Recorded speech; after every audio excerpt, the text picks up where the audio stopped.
week on the Island Times News Update, progress is made in Neptune Beach on a sign ordinance. Mayor Harriet Pruitt raises questions about raises given to some employees, and the Sea and Sky Spectacular comes to the beach this weekend.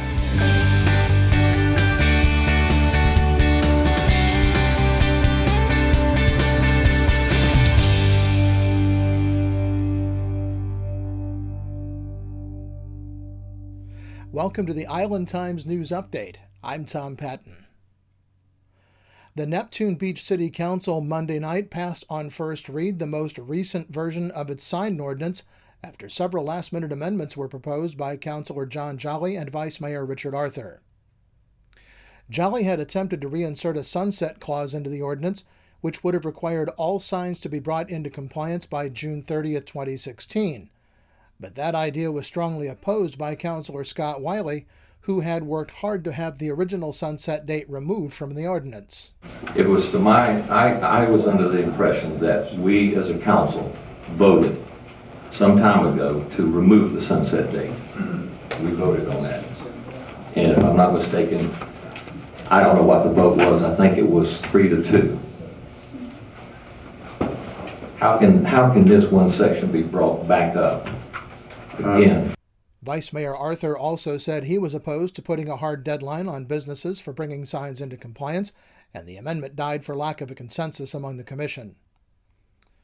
Councilor Jolly had also proposed an amendment that would have required businesses to bring a sign into compliance if the cost of any repair exceeded 25% of the original permitted value of the sign in the first year and 50% after 5 years.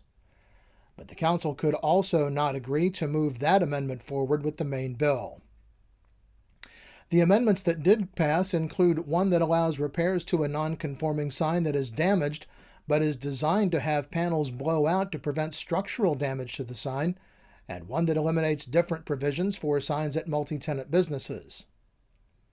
Councilor Kara Tucker wanted to be sure that if that provision was eliminated, that there were still protections for businesses with multiple tenants. I just want to make sure that each time that we have a multi-tenant use changeover, if there's a business that has multi-tenants, that they don't have to get a permit every single time to change one business.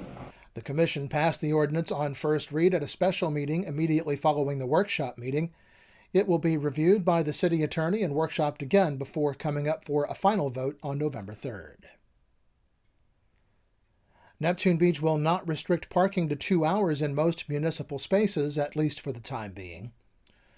The Town Center Agency had approached the city suggesting that it adopt a 2-hour parking limitation in nearly all of its on-street parking spaces as a pilot program.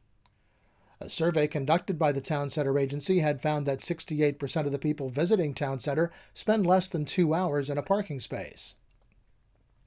But the Neptune Beach City Council decided at its workshop meeting not to proceed with the pilot program, particularly without the participation of Atlantic Beach. Acting Police Chief Tony Carrillo had sent a memo to City Manager Andy Hyatt following a meeting with Atlantic Beach Police Chief Michael Deal, who told Carrillo that the Town Center Agency had not approached Atlantic Beach about the proposal. Carrillo posed several questions of Hyatt in the memo, including how the limit was to have been enforced and who would assume the liability for that enforcement. Council members were also lukewarm to the idea. Councilor Scott Wiley said that there have been instances in which he had needed a parking space in Town Center for more than 2 hours, simply while shopping and having lunch with his wife. 2 hours is not enough, and I'm not so sure that that's a solution rather than just an irritation for some people. It might make people leave and go somewhere else. So I'm not settled on that. Councilor Kara Tucker said that she did not think all 93 public parking spaces should be included in any pilot program. I'm not completely sold that it has to be all 93 spots, and that was one of my questions within the last council meeting was how many spots, so thank you for finally answering that question.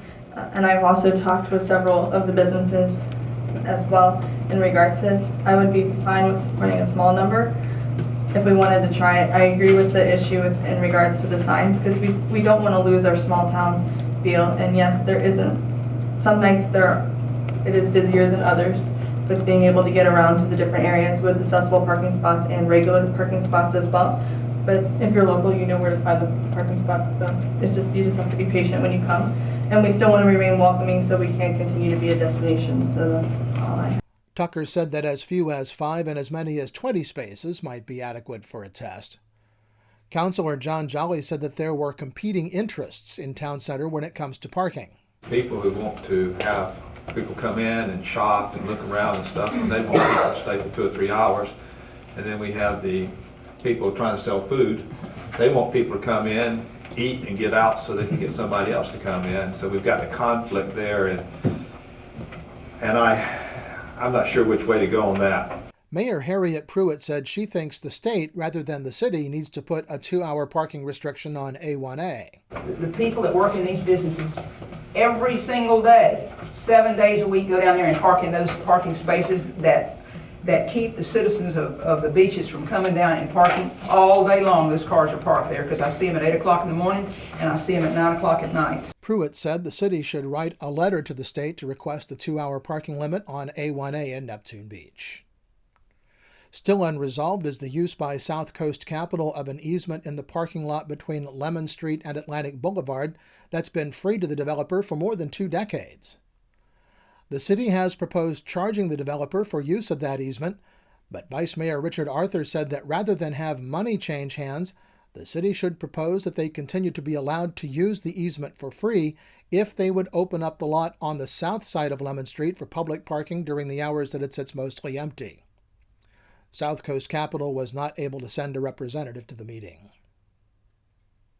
Well, Neptune Beach Mayor Harriet Pruitt says she's concerned about additional raises approved for some city employees because those raises were not included in the budget passed by the council. Pruitt submitted a public records request for the documentation for those raises. She said that she has problems with additional raises that did not appear to be budgeted that were approved for a select group of employees when the council had only budgeted for a 3% across-the-board increase. According to information provided by the city, several of the raises approved went to police officers, which was part of their collective bargaining agreement, and those are not in question, though it's not known where the money was found. But raises beyond the budgeted 3% for several city officials, including the community development director and a city finance director, are questionable because no other employees were given merit increases, and the council was not aware of these extra salary increases, according to Pruitt. During Monday's meeting, Pruitt said that she is very concerned because so many other things were not done because they were told there was no money in the budget. And when you're finding employees getting raises that we didn't even budget for, and the cost of our general operating fund is going up 78% of our budget for employee benefits, and that is, to me, an alarm.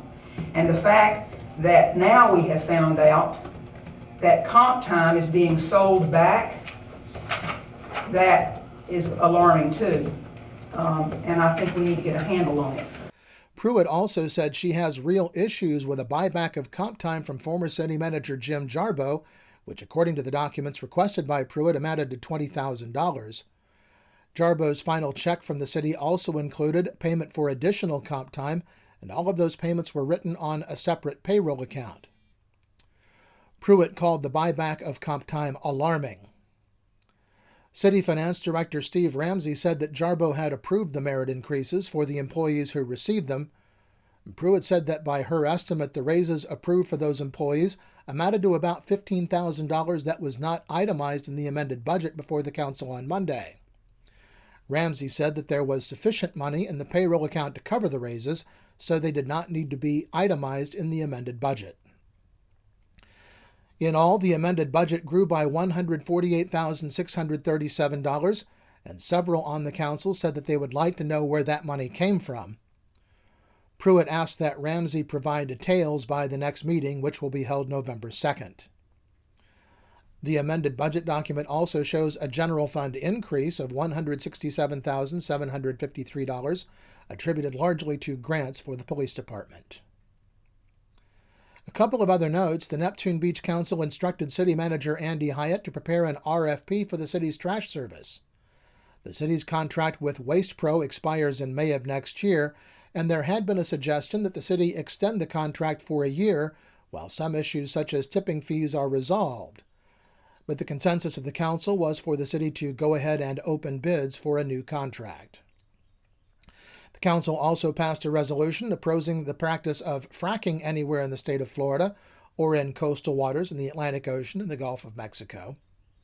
And the council gave a glowing performance review to City Clerk Carla Straight.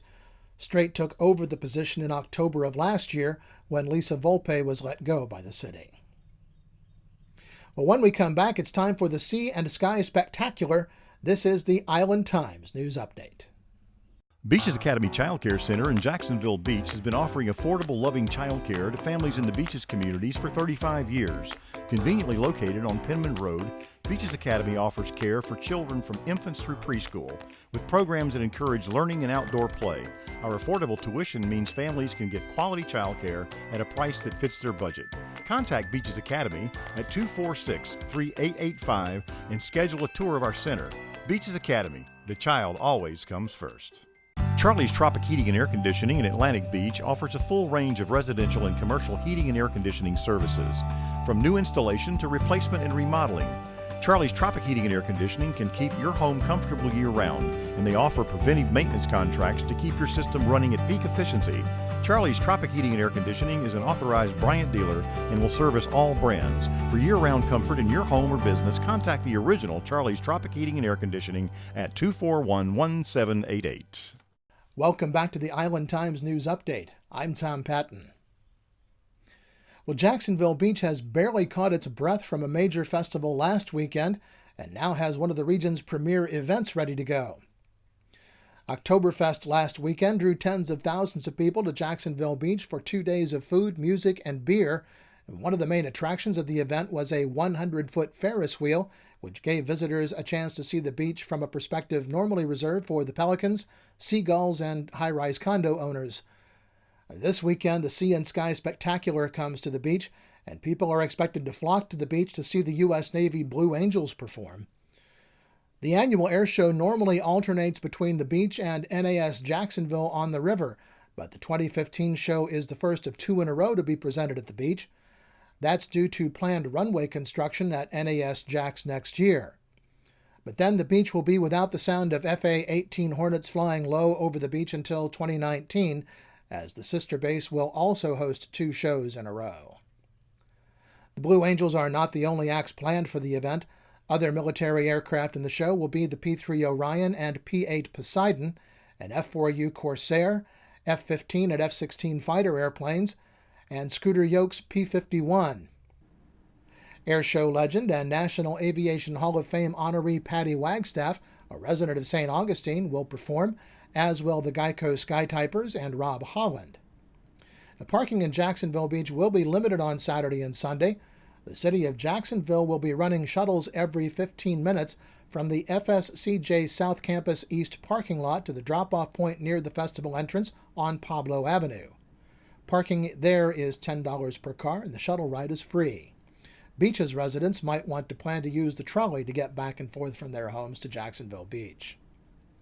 Meanwhile, don't plan on doing any surfing or swimming in the ocean in the vicinity of the pier from Myra Street and Neptune Beach south to 32nd Avenue South during the air show, and the pier will be closed until Monday.